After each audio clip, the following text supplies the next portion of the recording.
Hello students. आज हम लोग देखने वाले हैं some basic concepts of chemistry, जिसमें जो मैंने टॉपिक चूज़ किया है वो केमिस्ट्री में जो पोर्शन है, जो तीन पोर्शन में केमिस्ट्री डिवाइडेड है, जैसे कि physical chemistry, inorganic chemistry, inorganic chemistry. तो उसमें जो हम लोग some basic concepts of chemistry देखने वाले हैं आज, वो some basic concepts of chemistry हम एक्चुअली आपको बताएंगे some basic concepts of organic chemistry. तो केमिस्ट्री में हर केमिस्ट्री के कुछ ना कुछ बेसिक कॉन्सेप्ट्स हैं, चाहे आप इनऑर्गेनिक पढ़ रहे हो, चाहे आप फिज़िकल पढ़ रहे हो, चाहे आप ऑर्गेनिक केमिस्ट्री पढ़ रहे हो। इवन क्लास 11 में तो चैप्टर भी है कि some basic concepts of organic chemistry. तो एक तरीके से समझ लीजिए कि क्लास 11 का वो जो चैप्टर है वो भी आपकी अंडरस्टैंडिंग वो डेवलप उसमें हो जाएगी। इवन जो चैप्टर है क्लास 11 में केमिकल बॉन्डिंग, वो क्लास 11 में आता है, उसकी भी अंडरस्टैंडिंग जो है वो आपको इस वीडियो में देखने के बाद अच्छा सा बेसिक कॉन्सेप्ट्स आपके अंदर डेवलप हो जाएगा। तो प्लीज़ इस वीडियो को जो है वो टिल द एंड देखिए, क्योंकि अगर आपको कॉन्सेप्ट बिल्डिंग करनी है तो बहुत बेस से चलेंगे, बहुत नीचे से चलेंगे और बहुत धीरे धीरे हम लोग बढ़ते चले जाएंगे और हाई लेवल तक पहुंच जाएंगे। तो बहुत अच्छे तरीके से आपकी कॉन्सेप्ट बिल्डिंग होने वाली है। तो जनरली जो टॉपिक रहेगा सम बेसिक कॉन्सेप्ट्स का, वो ये रहेगा कि some basic concepts of organic chemistry. ठीक है, सो इसको हम लोग स्टार्ट करते हैं। और some basic concepts of organic chemistry में, so I am starting with topic that is some basic concepts of organic chemistry. So ये जो टॉपिक है, अब इस टॉपिक में एक्चुअली बहुत सी चीज़ें आती हैं, पर इस टॉपिक के लिए जहाँ से बेस बनता है उस चीज़ को हम लोग शुरुआत करेंगे। ये बड़ी इम्पोर्टेंट बात है कि बेसिक कॉन्सेप्ट्स का जो बेस बनता है, जिन टर्म्स की, जिन वर्ड्स की ज़रूरत पड़ती है, उन वर्ड्स और उन टर्म्स को हम लोग यहाँ पे समझने की कोशिश करेंगे। Now some basic concepts of organic chemistry, ये एक शॉर्ट वीडियो लेक्चर है, तो इसमें सारा चीज़ कवर नहीं हो पाएगा, जैसे कि वन शॉट वीडियो होता है जिसमें सब चीज़ कवर हो जाता है। तो इट्स नॉट लाइक दैट कि it's a one shot video, इसके सीरीज़ आएगा। तो ये ऑर्गेनिक केमिस्ट्री में जो some basic concepts of organic chemistry है, इसके सीरीज़ के वीडियोज़ आएंगे। तो मेरा आपसे रिक्वेस्ट रहेगा कि अगर आप चैनल को सब्सक्राइब कर लेते हैं तो फिर आपको नोटिफिकेशन मिल जाएगा कि वो सीरीज़, सर आप इस सीरीज़ में वो वीडियो कब अपलोड कर रहे हैं। तो वो अपलोड का आपको नोटिफिकेशन चला जाएगा, तो नोटिफिकेशन को भी ऑन कर लीजिएगा सब्सक्राइब करने के बाद। ओके, तो जो ये सीरीज़ आने वाली है, इसमें आज ये पहली सीरीज़ है। तो लेट्स अंडरस्टैंड कि भाई इसका फाउंडेशन कहाँ से स्टार्ट होता है। सबसे पहले तो इसमें जो बातें स्टार्ट होती हैं और जो ऑर्गेनिक केमिस्ट्री पूरी जो है वो बेसिकली स्टार्ट हुई थी कार्बन से। तो ये ऑर्गेनिक केमिस्ट्री, अक्सर हम अपने स्टूडेंट्स को बोलते हैं कि ऑर्गेनिक केमिस्ट्री जो है ये वो दोस्ती है जो कार्बन और हाइड्रोजन के बीच हुई थी। तो कार्बन और हाइड्रोजन के बीच की दोस्ती की दास्तान है ऑर्गेनिक केमिस्ट्री। तो ये है ऑर्गेनिक केमिस्ट्री। चलिए हम लोग आगे देखते हैं। इसमें जो सारी बातें हैं, लेट्स हैव अ लुक कि क्या क्या चीज़ें इसमें हम लोगों को ज़रूरत पड़ेगी, किन टर्म्स की ज़रूरत पड़ेगी।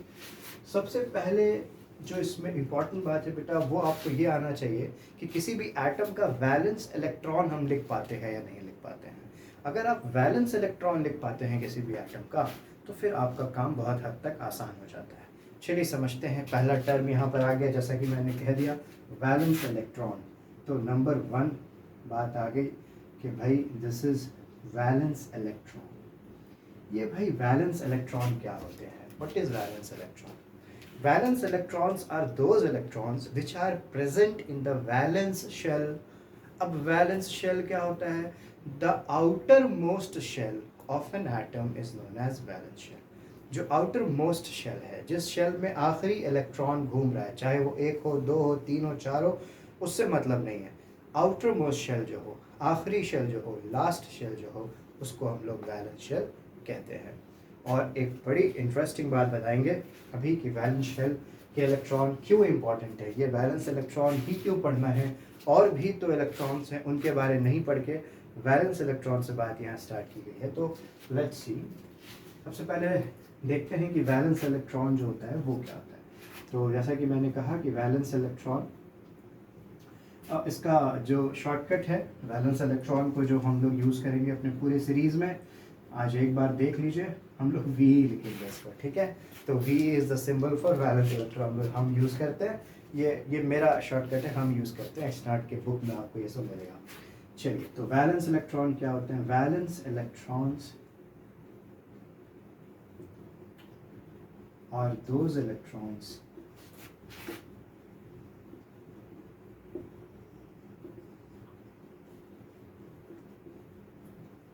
which are present in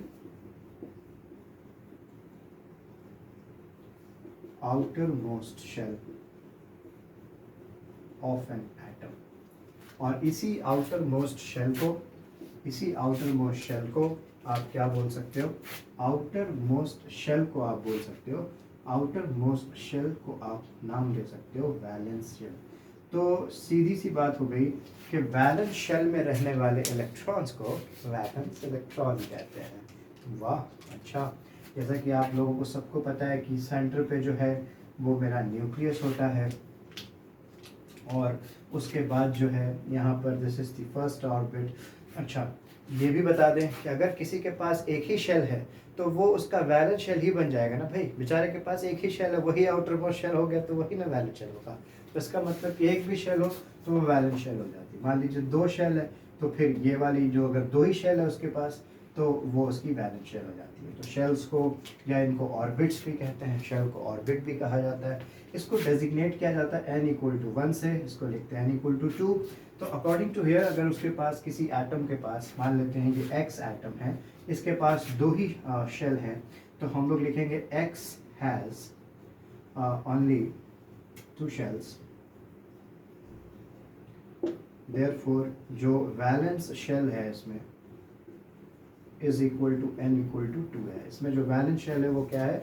n=2। और इसमें मान लीजिए कि लेट अस सपोज कि यहाँ पर 2 इलेक्ट्रॉन हैं और यहाँ पर भी 2 इलेक्ट्रॉन हैं। तो अगर दोनों शेल्स में 2 इलेक्ट्रॉन हैं, पर आपसे अगर पूछा जाएगा कि what is the valence electron, तो अगर हम लोग बात करेंगे वैलेंस इलेक्ट्रॉन की, तो जैसा अभी हम एक बार लिख दे रहे हैं, फिर we will use to the shortcut. तो वैलेंस इलेक्ट्रॉन जो है वो क्या होंगे? तो बताइए, जो शेल है, ठीक है, आपके कितने शेल है? 2 ही शेल है। आउटर मोस्ट शेल कौन सा है? जस्ट दूसरा वाला, तो दूसरा वाला आउटर मोस्ट, उसमें कितने इलेक्ट्रॉन्स हैं? 2 इलेक्ट्रॉन्स है। तो इसका मतलब वैलेंस इलेक्ट्रॉन का नंबर कितना हो गया? 2 इलेक्ट्रॉन। आगे बात समझ क्लियर है? चलिए, मैंने कहा था कि एक इंटरेस्टिंग बात बताएंगे, वैलेंस इलेक्ट्रॉन ही क्यों ले रहे हैं ये भी जान जाइए। Why valence electrons are very important. Valence electrons are very important because only these electrons take part in any reaction or in bonding। तो केमिकल रिएक्शन में टेक पार्ट करने वाले जो भी इलेक्ट्रॉन्स होते हैं, या बॉन्डिंग में टेक पार्ट करने वाले जो भी इलेक्ट्रॉन्स होते हैं, ये वैलेंस इलेक्ट्रॉन होते हैं। मतलब सारी बदमाशी ये आखिरी शेल वाले इलेक्ट्रॉन्स की होती है। अब ये क्यों टेक पार्ट करते हैं ये भी जान जाइए। ये जो न्यूक्लियस होता है, इसके बारे में हम लोग को मालूम है कि ब्रॉडली हम लोग कहते हैं कि nucleus is made up of neutron plus proton. तो मैंने ऐसे दिखा दिया, न्यूट्रॉन प्लस प्रोटॉन। तो प्रोटॉन जो होता है वो पॉजिटिवली चार्ज है, न्यूट्रॉन न्यूट्रल चार्ज है। तो न्यूक्लियस पे पॉजिटिव चार्ज होता है, तो nucleus is a positive charge centre. तो यहाँ से क्या पता चला कि न्यूक्लियस पॉजिटिव चार्ज सेंटर होता है। अच्छा, न्यूक्लियस अगर पॉजिटिव चार्ज सेंटर होता है तो वो इलेक्ट्रॉन्स को क्या करेगा? अपनी तरफ अट्रैक्ट करेगा। अब जितना स्ट्रॉन्ग अट्रैक्शन होगा वो इस आउटर मोस्ट इलेक्ट्रॉन को भी अपनी तरफ क्या करेगा? अट्रैक्ट करेगा। अगर वो अट्रैक्शन वीक होता है तो फिर ये इलेक्ट्रॉन क्या हो जाता है, बदमाश। हम बोलते हैं इसकी बदमाशी है कि अगर न्यूक्लियस का अट्रैक्शन स्ट्रांग नहीं है तो वो बदमाशी करता है। वो क्या करता है, वो रिएक्ट करना स्टार्ट करता है, किसी और के साथ रिएक्ट करेगा या वही टेक पार्ट करेगा। ये जो अंदर वाले शेल के इलेक्ट्रॉन्स होते हैं ये क्या होते हैं, न्यूक्लियस से करीब होते हैं। तो जो न्यूक्लियस के करीब के इलेक्ट्रॉन्स होते हैं दे आर लेस रिएक्टिव, या फिर हम लोग बोल सकते हैं वेरी वेरी लेस रिएक्टिव। वो उतना रिएक्शन नहीं शो करते हैं। मगर ये थोड़ा डिस्टेंस चूंकि इसका ज़्यादा है तो पॉजिटिव और नेगेटिव चार्ज के बीच में अगर डिस्टेंस बढ़ जाए तो उनके बीच में अट्रैक्टिव फोर्स भी क्या होता है, घट जाता है। 11th के बच्चे जो हैं अभी इलेक्ट्रोस्टैट्स नहीं पढ़े हैं, पर 12th के और जेई के और पास आउट स्टूडेंट्स को समझ सकते हैं कि दो चार्जेस के बीच में अगर आप डिस्टेंस बढ़ा दोगे तो उसके बीच में क्या होता है, उसका फोर्स ऑफ अट्रैक्शन कम होने लगता है। और 11th के बच्चे तो उसको फील कर सकते हैं। देखो पॉजिटिव नेगेटिव अगर करीब है तो अट्रैक्ट कर रहा है, जैसे जैसे दूर कर दोगे तो इसका जो इस पे इफेक्ट है वो इफेक्ट कम होता चला जाएगा ना। और ऐसे जैसे जैसे डिस्टेंस बढ़ाओगे इफेक्ट क्या हो जाएगा, दोनों पे नेग्लिजिबल फोर्स लगने लगेगा। तो अगर मान लो ये मान लीजिए मेरा न्यूक्लियस और ये हमारा वैलेंस इलेक्ट्रॉन, तो ये मेरा न्यूक्लियस, ये मेरा वैलेंस इलेक्ट्रॉन। अब ये वैलेंस इलेक्ट्रॉन बदमाश है, क्यों, क्योंकि डिस्टेंस बढ़ गया न्यूक्लियस से। अब क्या होगा, ये भाई साहब पूरा तैयार है रिएक्शन करने के लिए। तो ये एकदम जाएंगे, मस्त रिएक्ट करेंगे, डोनेट करेंगे या इलेक्ट्रॉन ले लेंगे, दे देंगे, कुछ भी करेंगे। तो आइदर दे कैन एक्सेप्ट और लूज, ये दोनों चीज़ें हो सकती हैं रिएक्शन में। तो वो धीरे धीरे हम लोग देखेंगे कि कब लूज होता है कब गेन होता है। पर खैर सारी चीज़ें जो होती हैं वो वैलेंस शेल और वैलेंस इलेक्ट्रॉन ही टेक पार्ट करते हैं। आई थिंक कि ये पॉइंट आप लोगों का क्लियर हो गया होगा। Okay, so now we are going to see कि वैलेंस इलेक्ट्रॉन जो है वो कैसे पता करते हैं, ठीक है, एलिमेंट्स का। तो इसके लिए आपको इलेक्ट्रॉनिक कॉन्फ़िगरेशन आना चाहिए, एटॉमिक नंबर्स याद होने चाहिए।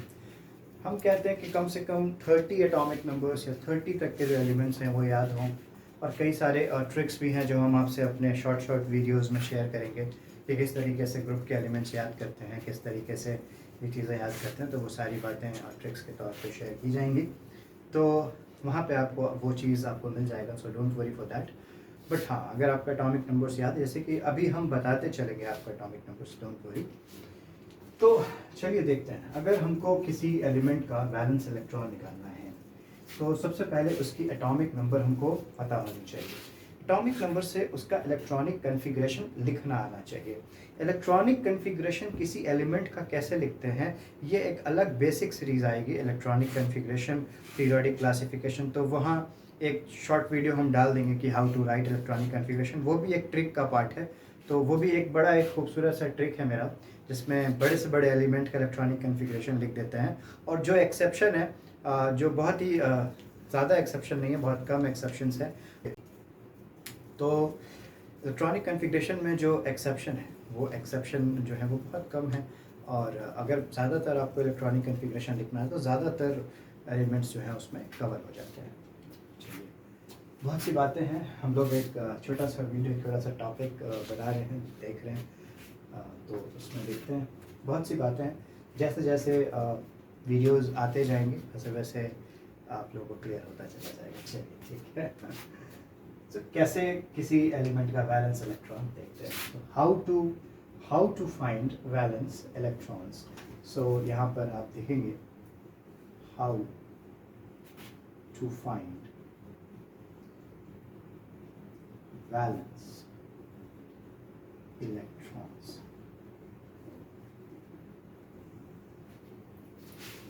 सो इसका तरीका ये है कि अगर आपको वैलेंस इलेक्ट्रॉन पता करना है, so right electronic configuration of required atom,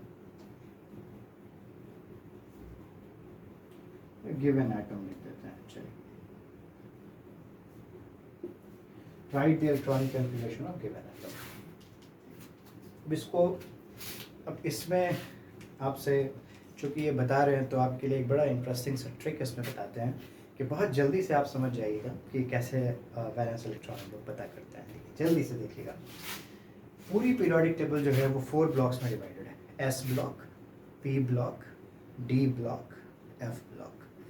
तो यानी कि वैलेंस इलेक्ट्रॉन जो होता है, अगर एलिमेंट एस ब्लॉक का है, if element belongs to s block, अगर एलिमेंट किसका है, अगर एलिमेंट बिलोंग्स टू पहला एस ब्लॉक, तो अगर एलिमेंट बिलोंग कर रहा है एस ब्लॉक में, तो इसका ट्रिक ये है कि जो भी इलेक्ट्रॉनिक कन्फिग्रेशन है, इलेक्ट्रॉनिक कन्फिग्रेशन यहाँ पर इस तरीके से बॉक्स में नोबल गैस लिखी जाती है और एन एस के ऊपर में, एस के आगे एक एन की वैल्यू होगी जो शेल को बताएगी कौन सा नंबर शेल है, और ये 1 हो सकती है और या फिर 2 हो सकती है। तो ये एन एस 1 से 1 और 2 हो सकती है।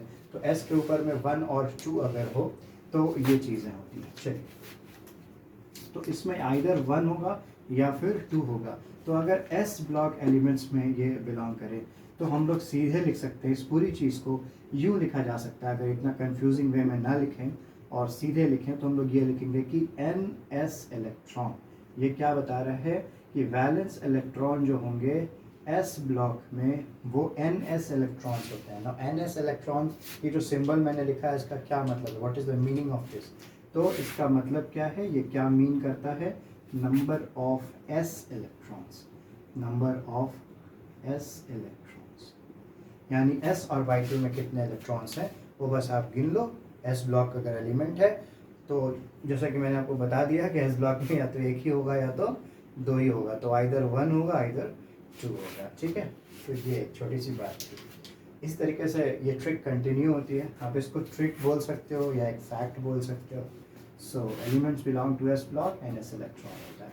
Now elements belongs to p block. अगर पी ब्लॉक का एलिमेंट है तो वैलेंस इलेक्ट्रॉन कैसे लिखेंगे?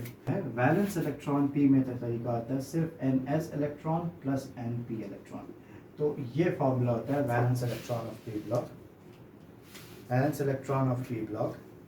तो valence electron of p block जो होता है वो सिर्फ n s electron plus n p electrons होता है, सिर्फ यही होता है, n s electron plus n p electrons.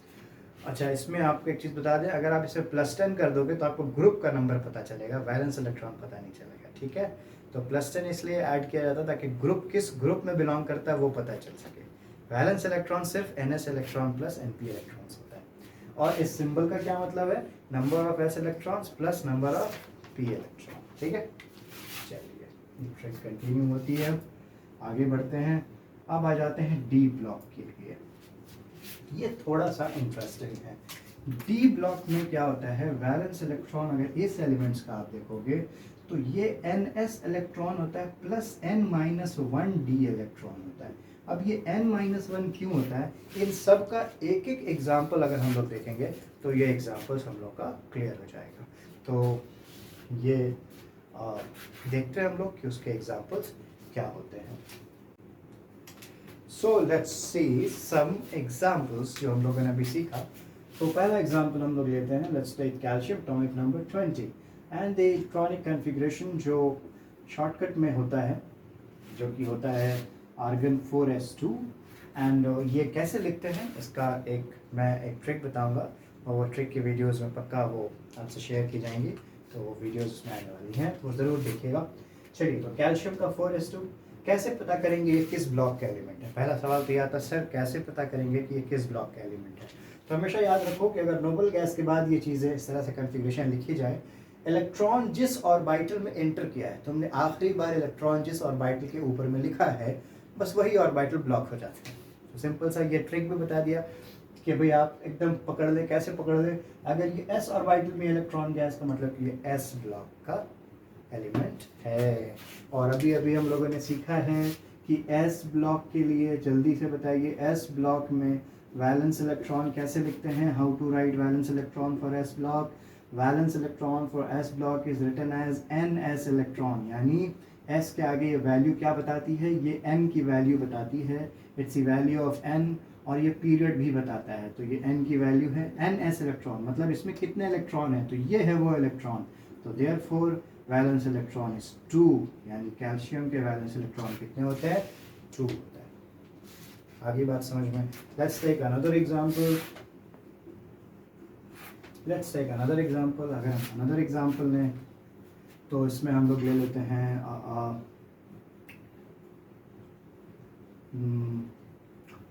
इसे सिंपल लेते हैं, सिंपल एग्जांपल से स्टार्ट करते हैं। चलिए क्लोरीन। तो क्लोरीन का जो इलेक्ट्रॉनिक कन्फिग्रेशन है, जो इलेक्ट्रॉनिक कन्फिग्रेशन ऑफ क्लोरीन जो है वो यहाँ से स्टार्ट होगा कि ये इस तरीके से नियॉन आएगा, फिर ये आएगा 3s2 and this is 3p5। तो ये आया नियॉन 3s2 3p5। अब आप देखोगे पहले पता करोगे ये किस ब्लॉक का है। तो मैंने क्या बताया, कैसे पता करेंगे किस ब्लॉक का है? Very simple. इलेक्ट्रॉन जिस ऑर्बिटल में एंटर किया, लास्ट में किस में एंटर किया? पी में। मैंने पी में लिखा, तो उसका मतलब कि ये किस ब्लॉक का एलिमेंट है? पी ब्लॉक का। और अभी अभी हम लोगों ने देखा कि पी ब्लॉक में अगर ये बिलोंग करता है तो पी ब्लॉक के वैलेंस इलेक्ट्रॉन का क्या फॉर्मूला होता है? Valence electron for P block is ns electron plus np electron. Therefore valence electron क्या हो जाएगा? ये हो गई ns पे कितने इलेक्ट्रॉन? 2। और इस np जो s का n है वो p का भी वही n होना चाहिए। यानी अगर इसका 3 है तो इसका 3, इसका 4 है तो इसका 4। इसका ऐसा नहीं ले सकते कि इसका 4 लिए इसका 3 ले लिए, ध्यान रखिएगा। तो वैलेंस इलेक्ट्रॉन क्या होगा? 2 + 5 दैट इज इक्वल टू 7। ऐसे हम लोग को मालूम है, सिंपल 10th में पढ़ते थे हम लोग, है ना? 2 8 7, तो 7 आता था। तो हम लोग अब से क्या सीख रहे हैं? थोड़ा हायर क्लास के लिए 11 12 10 उसके लिए सीख रहे हैं। Now the third example, let's take third example and I'm taking this example। चलिए लेते हैं क्रोमियम 24। पता है इस periodic configuration क्या होता है? सब लोगों को लगता होगा आर्गन 18 18 2 20 और 4 24, पर क्रोमियम का ये इलेक्ट्रॉनिक कन्फिग्रेशन नहीं होता है, बिकॉज यहाँ पर 4s1 हो जाता है और ये 3d5 हो जाता है, क्योंकि ये एक एक्सेप्शन है, पहली बात। दूसरी बात, ऐसा क्यों होता है? Because half filled D orbital is more stable. तो यहाँ पर ये बड़ी इंपॉर्टेंट बात आ जाती है। अच्छा, हाफ फील्ड स्टेबल है। दूसरी बात, एस और डी के बीच में एनर्जी डिफरेंस बहुत कम होता है। ये बहुत यूनिक बात है। The difference between these two orbitals are very less, that's why electrons can transit between s and d, and this s electron do the transition to the d orbital to make this d orbital a half filled stable orbital। इसलिए ये possibility chromium में possible है। Wow. चलिए let's find out the valence electron. तो अब पहले पता करेंगे किस ब्लॉक का है ये। आखिरी इलेक्ट्रॉन बताइए किस ऑर्बिटल में गया है? डी में। That's why it is a D block. अगर ये डी ब्लॉक है तो therefore valence electron D block का फॉर्मूला था ns electron plus n-1 D electron. यानी समझ गए, ये अगर 4 है तो ये एक कम होना चाहिए, ये 5 होता तो यहाँ 4 होता। उसके इलेक्ट्रॉन्स लेने हैं तो ये 1 और ये 5, तो वैलेंस इलेक्ट्रॉन क्या हो जाएगा? 1 + 5 that is equal to 6। Therefore valence electron is 6।